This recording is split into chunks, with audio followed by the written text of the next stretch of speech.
So in this Design Wizard tutorial video, I'm going to be showing you guys how to flip text vertically here in Design Wizard. So once you have Design Wizard open up on your device, what I want you to do is then add some text to your design. So here on the left hand side where it says templates, my items, elements, and text, make sure that text is selected. Then either add a heading, add a subheading, or add a paragraph. We'll just go ahead and press add a heading for demonstration.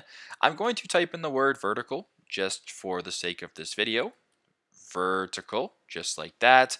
Then once that is done, what I'll actually do is make it a little bit larger as well so you guys can see. Now, if you wanted to flip the text vertical, it's pretty straightforward. Press on the text, go to this top bar. Where it says flip right here, press flip to get a drop down. Then it'll either say flip horizontal or flip vertical. You want to press on flip vertical, and boom, just like that, pretty straightforward. That's how you guys can flip text vertically here in Design Wizard. Thanks again for watching, and I hope this video helps.